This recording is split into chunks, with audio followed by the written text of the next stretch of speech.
Aí, pessoal, chegou o momento que nós estávamos esperando, o momento de discutir o vestuário.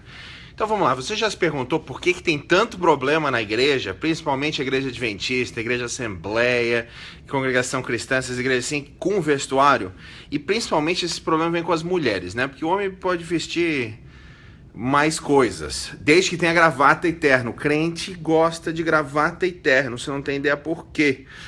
Então, o que a gente vai discutir nesse vídeo? A gente vai discutir isso, por que é isso, o que a Bíblia diz sobre isso e qual a atitude da mulher que quer seguir a Jesus Cristo, do homem que quer seguir a Jesus Cristo, quanto ao vestuário no século XXI. Eu cansei de discussões assim, todo mundo me perguntando, então vou fazer um vídeo só. No futuro vou mandar o povo vir direto para esse vídeo para poder descobrir o que está acontecendo.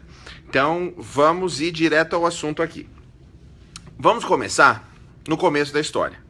O que aconteceu foi, lá no começo do século passado, os missionários vieram para o Brasil, vieram para a África, vieram para outros lugares. Que missionários? Missionários adventistas, missionários da Assembleia, missionários batistas, um monte de missionários chegou no Brasil. E esses missionários, eles ensinaram a Bíblia, mas de forma muito peculiar. Eles extraíam a aplicação da Bíblia, pegavam o princípio, aplicavam naquela época, mas nunca explicaram que é isso que eles estavam fazendo.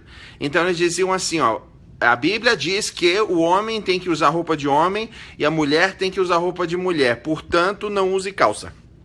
Para mulher, né? Porque geralmente o cowboy, o cara que trabalhava mais fora usava calça, a mulher não usava calça, não tinha calça para mulher, a calça era algo só para homem. E isso, o que a mulher vestia, né? Na época de Ellen White e tal, 1800 e pouco, o que a mulher vestia? A mulher vestia aqueles vestidos que geralmente ia muito grandes, assim, ela ia arrastando. Eu ia falar uma palavra muito forte aqui, mas o esterco, né, do cavalo, da vaca nas ruas, ela ia arrastando tudo isso. Então, nesse processo, houve um crescimento desde lá para cá no que existe de roupa para homem e roupa para mulher. Mas a igreja não acompanhou. Então, essas igrejas que receberam missionários no começo do século XX, 1900 e pouco, todas têm dificuldade com isso, ou tiveram dificuldade com isso. Porque nós não pensamos em princípios, a gente pensa em aplicação. Já que o missionário falou que não podia, bom, então não pode. Só que a Bíblia não é assim. Para nós entendermos o que Deus está querendo dizer para nós hoje, nós precisamos entender o que Jesus falou para os seus seguidores do primeiro século. A gente tem que entender o que o Espírito Santo falou através de Paulo para a sua igreja lá em Corinto, para outros lugares. Nós precisamos entender a diferença entre princípio e aplicação. E para o vestuário isso é muito simples. Existe uma passagem que ela condensa tudo que a Bíblia acredita, que Deus acredita sobre vestuário. E você não imaginaria que seria um assunto tão complicado, porque a Bíblia fala em vestuário, mas não fala com tanta profundidade. É que nem música. A Bíblia quase não fala de música, de estilo de música. Jesus não falou praticamente nada sobre música. No entanto, tem se tornado a coisa principal que a gente discute hoje. Então é mais importante para nós do que para Deus, parece. Mas o vestuário é parte do cristão. Todo dia a gente vai lá, pega no armário, escolhe o que vai vestir. Então, quais são os princípios bíblicos que guiam isso? Eu só quero ler um versículo bíblico, uma passagem. Se essa passagem não resolve para você, eu acho que nenhuma outra vai resolver. Então, se você tem a sua Bíblia aí, abre em Timóteo, capítulo 2, lá no versículo 8 e 9.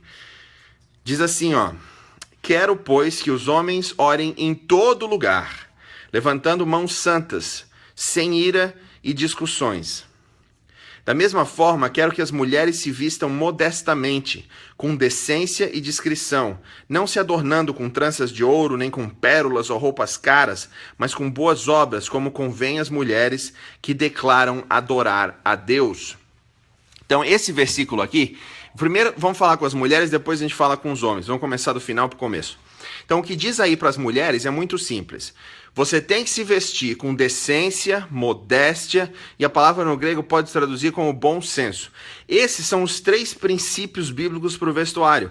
Isso não muda Não muda de cultura para cultura, isso não muda de tempo para tempo. Isso é verdade hoje, decência, modéstia e bom senso, na Amazônia. Isso é verdade em São Paulo, isso é verdade em Nova York, isso é verdade no meio do mato que eu estou aqui na Andrews University. É verdade aqui também, é verdade em Nova York, é verdade em Londres, é verdade em tudo quanto é lugar. Decência, modéstia e bom senso. Esses três princípios não mudam.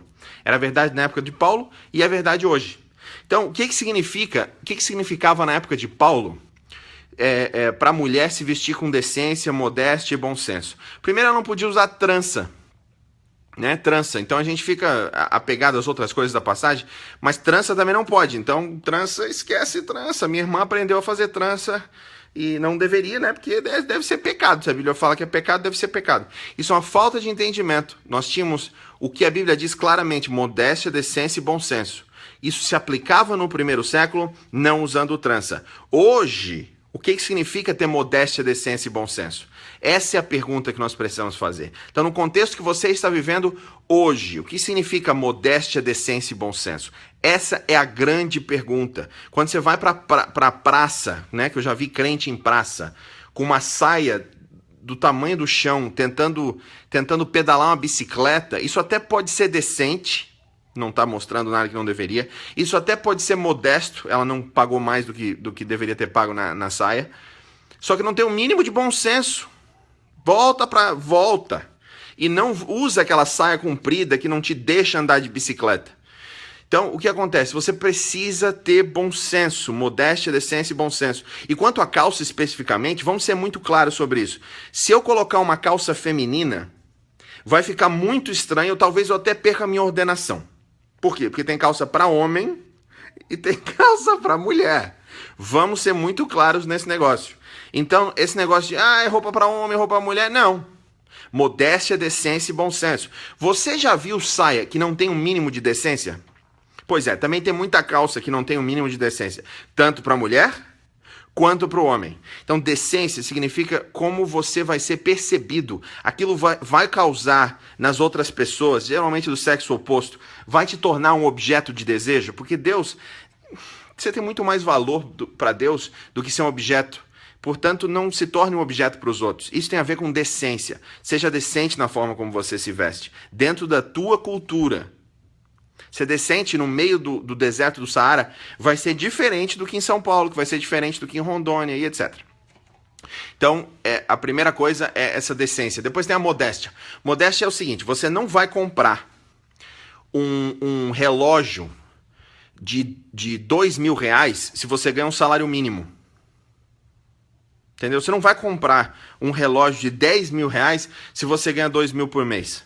Porque isso não é ter modéstia. Modéstia é você viver dentro dos meios que Deus te deu para você viver, que você está conseguindo viver. Então não compre uma coisa muito cara. Isso vai para homem e para mulher. Então, homens, presta atenção no teu celular, presta atenção no teu carro. Eles também têm que ter modéstia, eles são uma extensão do teu vestuário. Presta atenção em tudo que você compra e que você faz. E para a mulher também. Então, se você for lá e comprar um vestido caríssimo, sendo que você não ganha quase nada, o que você está fazendo? Você está dizendo assim, o meu valor não vem de quem eu sou em Jesus. O meu valor, eu preciso de roupa para me dar valor, senão eu não tenho valor. Como você acha que Deus se sente quando você faz isso, querida? Mesma coisa para o homem. Então, presta atenção, gente. Olha só que importante isso aqui. Você tem que ser modesto. Isso quer dizer que se você é um milionário e você compra um relógio de R$2.000, que Deus te abençoe. Deus te deu os recursos para fazer isso. Não tem nada de errado. Eu tinha um amigo que costumava dizer assim, né? Ele comprou um negócio lá, eu falei, cara, isso é caro demais. Ele falou, Sam, não é que é caro, é você que ganha pouco. E ele estava absolutamente certo. Então, modéstia tem a ver com os teus recursos. Talvez algo que seja errado para você vai estar tudo certo para o outro, sem problema nenhum. E bom senso. Bom senso tem a ver com você perceber para onde é que você está indo. Se você está indo num evento formal, você se veste de forma formal. Se você está indo num evento informal, da mesma forma. Se você está indo para a praia, de outra forma. E aí que eu quero chamar atenção para algo que é muito importante. O que é muito importante é que, além de tudo isso, o mais importante é você ter amor pelos outros. Você está certo e agir de forma errada significa que você não está trazendo glória para Deus. Se você quer ser um discípulo de Jesus, isso significa que na sua igreja local, digamos que você esteja lá, sei lá, no interior de Minas Gerais, E os irmãozinhos da tua igreja, eles não entendem isso ainda. Se Deus tem paciência contigo, tenha paciência com eles. Entenda que você faz parte de uma comunidade. E se a tua causa está destruindo a vida espiritual daquele que não tem tanta força na fé para entender essas coisas, então tem amor o suficiente para ir de saia todo sábado na igreja e quarta-feira à noite e domingo também. Porque você amar os outros é mais importante do que você escolher o vestuário que você vai vestir. Então, se a tua igreja aí decidiu que sábado de manhã é um culto formal, se a tua igreja decidiu que nesse contexto uma pessoa de bom senso viria de saia, então vai de saia. É um preço muito pequeno para se pagar para você experimentar o que é amar os outros além de você mesmo. Você não está no centro do universo. Jesus Cristo está. Então tire você desse troninho que você acha que está tudo certo. Ah, porque é certo eu vou fazer. Porque isso aqui a Bíblia fala eu vou fazer. Você não entendeu nada da Bíblia se essa é a tua atitude. Então, se você está numa comunidade que isso já crescemos nisso, já progredimos nisso, então não tem problema. A Bíblia não é contra isso aí. A Bíblia é contra você não se vestir com modéstia, não se vestir com decência e não se vestir com bom senso. Entenda o local que você está e tenha amor pelas pessoas com quem você vai fazer um culto. Eu sei que você cresceu ouvindo que não tem, os outros não importam, importa é você e Jesus. Isso não existe.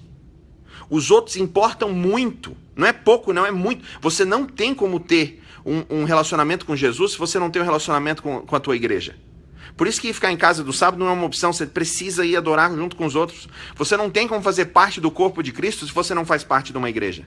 Então, faça parte da igreja, ame os outros e tenha compaixão dos outros, tenha paciência com os outros, porque Deus tem paciência contigo. Então, vamos fazer um sumário disso aqui e a gente vai olhar umas perguntas, se você tiver alguma pergunta aí. Então, para fazer um resumo disso aqui. Primeiro, os princípios cristãos para o nosso vestuário, para qualquer dia, em qualquer ocasião, são modéstia, decência e bom senso. Você vai se vestir com isso, em qualquer lugar você vai estar honrando a Deus. Entretanto, se a tua comunidade, se a tua igreja tem uma visão que não cresceu com isso, uma visão diferente disso, então você tenha paciência com eles e vista o que você precisar vestir para você não causar esse tipo de discórdia que não vale a pena. Aí vamos falar para os homens. O versículo anterior diz que Deus quer que os homens andem sempre orando com as mãos levantadas, mãos puras e sem discussões. Tinha uma época que tinha diácono medindo a distância da saia no chão. Isso você não honra a Deus com isso, querido. Deixa a régua em casa. Tá? Deixa a régua em casa. Tenha paciência com as irmãs, tenha paciência com a tua igreja, tenha paciência com as tuas filhas. Tenha paciência com os teus filhos. Permita que eles estudem e entendam a Bíblia também. E se você... O que eu tenho percebido no meu ministério é que os pais, principalmente o pai, que ele é consistente com a verdade dentro da igreja, principalmente em casa, os filhos têm uma atitude completamente diferente com Deus. Por isso a importância do homem, daquele que Deus colocou como exemplo do lar, simulando o que Deus é como exemplo para nós, ele precisa andar de forma consistente em tudo.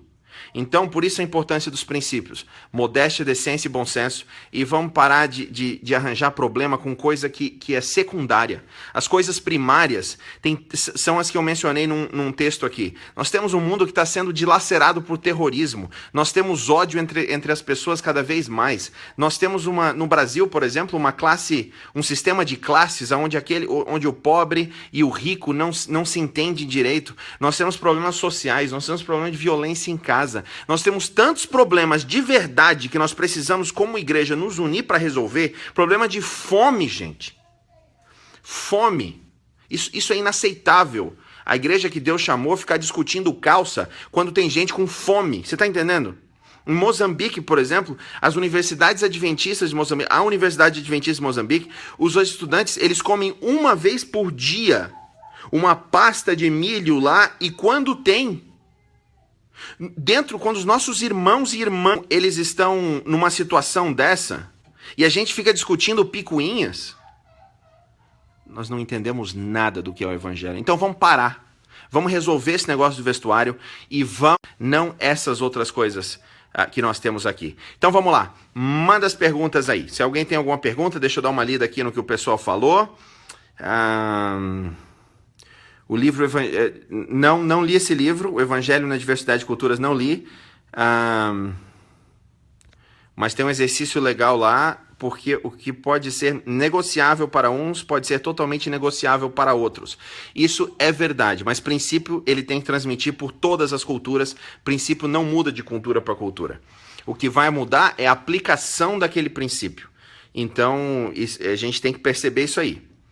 Na nossa cultura, usar saia chama muito mais atenção do que a calça. Então, presta atenção nisso aí, você tem que notar essas coisas. E sempre, dentro da tua cultura, de onde você está, modéstia, decência e bom senso. Assim, quando levamos o conceito de decência, por exemplo, numa sociedade sensual como a brasileira, até vulgar às vezes, em contraste com uma igreja brasileira voltada para os valores do puritanismo no século XIX, qual o ponto de equilíbrio sob o ponto de vista pragmático? É muito simples. Se você está percebendo, dentro do aspecto sexual, da sensualidade, se você está percebendo que você está causando, mulher agora, você está causando uma reação onde você ganha poder sobre os homens por causa do vestuário, então cuidado com isso. Normalmente a mulher, quando está na adolescência, lá pelos, sei lá, começo da adolescência, ela percebe que ela tem um poder muito grande sobre os meninos, simplesmente por se vestir de tal forma, de falar de tal forma. E ela gosta daquilo, porque não tem poder em mais nenhum lugar. Às vezes a gente tira o poder da mulher de tal forma que ela percebe que o único poder que ela tem é usando o próprio corpo. E isso é uma desgraça, né? Porque ela se acostuma com isso. E isso tira o valor que ela tem em Jesus Cristo. A mulher não precisa se vestir de forma sexy para ter valor para Deus. O mundo diz isso, que o valor da mulher está ligado a quão sexy ela é. Deus não vê dessa forma. Então, isso vem desde Eva lá, né, ter comido o fruto. Ela não se sentiu agora, ela não se sentiu suficiente, ela precisava de outras coisas para ter valor. Mesma coisa com a mulher. Então tem que tomar muito cuidado com isso. O homem não, o valor do homem vem de quanto ele consegue produzir. Então, se o homem não tem carro bom, não tem casa, não tem muitas condições de vida, não consegue fazer a família crescer, aí ele sente que ele precisa de tudo isso para poder ser alguém. Então, esquece isso, irmão. Você já é alguém. Jesus Cristo já te fez e já te salvou, te redimiu. Você é a obra-prima dele, você não precisa dessas coisas. E a mulher também não precisa dessas coisas. Agora eu vou falar uma outra coisa importante. Eu já vi muita gente falar, pois é, a irmãzinha usou a saia, daí o cara que foi para a plataforma lá não conseguiu mais prestar atenção porque ele só pensava na menina. Olha, veja bem, gente. Geralmente os homens que não conseguem, que estão o tempo inteiro tirando roupa de mulher, são aqueles viciados em pornografia. A pornografia faz com que o homem ele ande na rua e a única coisa que ele vê é mulher sem roupa. Então, homens, passe mais tempo com a Bíblia e menos nesses sites, que você vai perceber que você tem uma visão diferente da mulher. A mulher é uma obra-prima de Deus também, ela foi a última coisa que Deus criou na criação antes de descansar, ela é a coisa mais complexa e mais linda que Deus já criou. O momento que você olha para a mulher como objeto, você já não entendeu nada e você já está rejeitando até a cruz, porque Deus morreu porque a mulher tem valor. Então, tira isso da cabeça. Luciana, você não tem ideia da saudade que eu tenho de vocês. É um negócio que eu sinto, vai chegando o sábado, dá uma saudade assim do pessoal que faz tanta diferença na minha vida. Beleza, vamos respeitar os irmãos mais fracos. Mas e como fica a questão do crescimento? Ela fica demorada e no tempo de Jesus Cristo. Continue orando por isso, continue lendo a Bíblia com os teus irmãos, tenha uma conexão forte com eles, continue compartilhando com eles, mostre esse vídeo para eles. Se eles não concordarem e acharem que esse vídeo é do capeta, tenha paciência também, vai continuando orando. Se você não orou pelos outros, você não consegue ter compaixão e amor pelos outros. Isso é um problema. Então, vai orando que as pessoas vão crescendo. Fizemos um exercício com base nesse livro, no doutorado, na classe. 90% dos pastores adventistas, e entre nós houve divergência entre as aplicações dos princípios. Na prática, alguns acham que usar mini saia é decente, tanto quanto alguns acham que usar calça. Bom senso é difícil de ser ensinado. Você está certíssimo, Robson. O bom senso é uma coisa muito difícil de ser ensinada. Porque as pessoas, às vezes, são totalmente sem noção. Todo mundo conhece gente que é sem noção, né?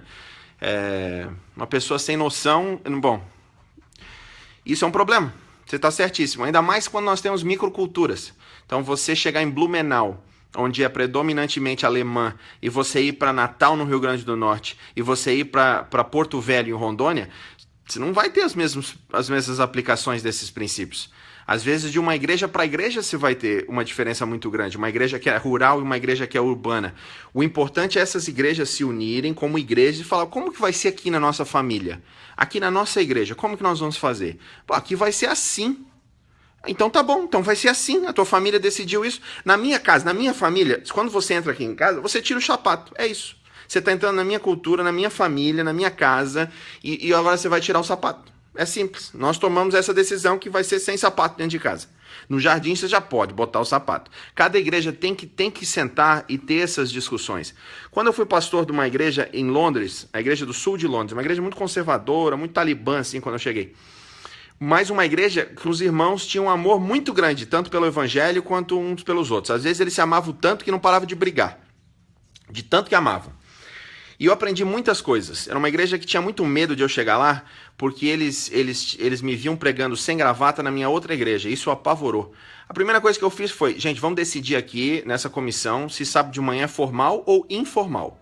Eles falaram, não, é formal, pastor, formal. Ótimo, então ninguém me aparece sem gravata. Não quero ninguém cantando, não quero ninguém sem gravata. É formal, acabou. Ah, ok, pastor. Aí eu fiz a outra pergunta. E o culto de sábado à tarde, é formal ou informal? Ah, e o culto jovem é informal. Tem certeza? Vamos concordar? Concordamos. Então não me apareça de gravata. Aí o ancião tirando gravata, toda... Foi engraçado de ver. Mas tem que ser consistente. O que traz muita angústia para o novo converso, para o jovem, não é que ele não quer seguir. É que às vezes você fala uma coisa, às vezes você fala outra. E não faz sentido. Tem que ter consistência. Então, é isso aí. Vão vestuário, mais ou menos isso. Se tiver alguma outra pergunta aí, a gente vai respondendo, gente. Qualquer coisa pode me mandar DM. Às vezes tem algo mais pessoal que você queira colocar, não tem problema, pode mandar. E semana que vem a gente vai falar sobre um assunto que é muito mais sério do que esse. Najara, doutora. Bom te ver. Em novembro tô aí com vocês, se Deus quiser. Faculdade Adventista da Espanha, obrigado. O pessoal chama os jovens de rebelde. Vai sair um filme em outubro que Ellen White era muito rebelde. Então o jovem tem uma característica rebelde. Ellen White também tinha. E a gente não pode perder isso. Sempre tem que levar a igreja para frente. Esse é o objetivo. Só que rebelde amando a igreja é completamente rebelde de não amando. Essa igreja, ela é a noiva de Jesus Cristo. Ele ama muito essa igreja. Não adianta meter pau na igreja porque é a noiva dele. Então tem que ter muito amor por essa igreja. E com amor a gente vai suando e lutando. E nós vamos levando essa igreja cada vez mais próximas da volta de Jesus. Cristiane, olá.